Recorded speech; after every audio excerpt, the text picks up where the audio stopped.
তারিখ দেন। তোমরা কিন্তু কোনো শব্দ করবে না, কারণ তোমাদের কিন্তু সেফ সবকিছু তোমাদের মধ্যে। আচ্ছা, ওনার গাড়ি আছে না, ওনার গাড়িতে পৌঁছে দেওয়ার দায়িত্ব তোমাদের, কোনো সমস্যা নেই।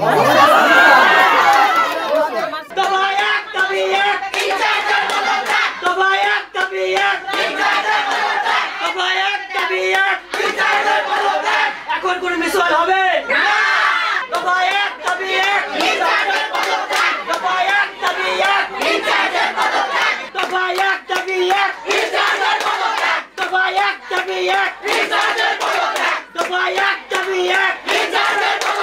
আমার ঊর্ধ্বতন কর্তৃপক্ষ আছে, যিনি আমার কন্ট্রোলিং অফিসার, যিনি আমার এই চাকরিটা দিয়েছে। আমি সেই স্যারের সাথে কথা বলতে চাই যে আমাদের আসলে কি করা উচিত।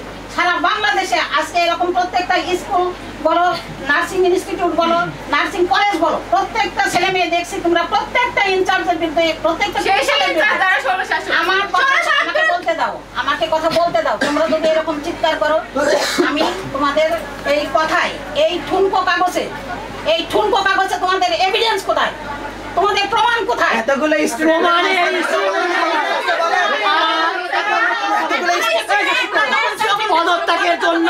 পদত্যাগের জন্য কোনো অথরিটির কাছে অনুমতি নিতে হয় না। তোমরা একটা জিনিস আমার কাছে দিয়েছো, লিখিত কিছু দিয়েছো আমার কাছে, আমাকে সেটা একটু ভাবতে দিতে হবে না?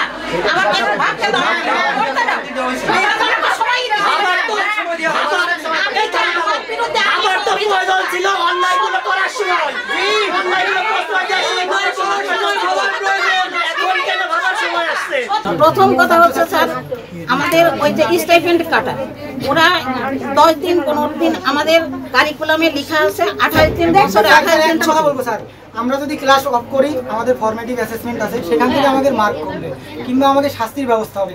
কিন্তু বিএনএমসি ডিজিএনএম থেকে যেখানে আমাদের মূল জায়গা, সেখান থেকে কোনো এখতিয়ার নেই কোনো প্রতিষ্ঠানের একটা টাকা একটা পয়সা কাটার। তাহলে উনি এতদিন থেকে, যদি স্যার আপনাকে খাতাটা নিয়ে এসে দেখি স্যার, দেখবেন প্রত্যেকটা স্টুডেন্টের স্টাইপেন্ড থেকে 55 টাকা 110 টাকা নাই স্যার। এই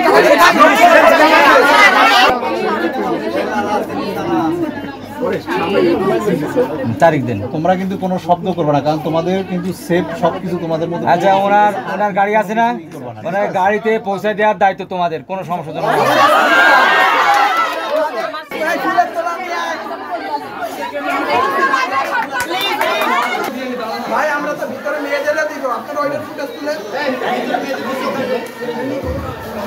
এইখানে যিনি ইনচার্জ হিসেবে দায়িত্বে আছেন, ঠিক আছে, ওনার বিরুদ্ধে যে অভিযোগগুলো উঠছে এবং এই অভিযোগের ভিত্তিতে ছাত্ররা ওনার পদত্যাগ দাবি করছিল এবং সর্বস্তরের সমস্ত স্টুডেন্ট এখানকার এই দাবির পক্ষে ছিল, যার কারণে আমরা আমাদের জেলা প্রশাসনের পক্ষ থেকে, ঠিক আছে, আমি সিভিল সার্জন হিসেবে এবং আমাদের আড়াইশোবাড়ি হাসপাতালের তত্ত্বাবধায়ক মহোদয় এসে ওনাদের যে কর্তৃপক্ষের সাথে আলাপ করে সর্বসম্মতিক্রমে আমরা ওনাকে পদত্যাগ করার জন্য বলি এবং উনি পদত্যাগ করছে। আমার মনে হয় যে এখন যিনি দায়িত্ব নিয়েছেন উনি স্টুডেন্টদের নিয়ে সুন্দরভাবে প্রতিষ্ঠান পরিচালনা করবে। ঠিক আছে, আপনাদের ধন্যবাদ। ইতিমধ্যে আমাদের যে স্যার ম্যাম ছিলেন আমরা তাদেরকে পদত্যাগ করাইছি, কিন্তু বর্তমানে আমাদের আরো কিছু দাবি আছে। আমাদের দাবিগুলোর মধ্যে যেরকম সেগুলো পরে উপস্থাপন করবো।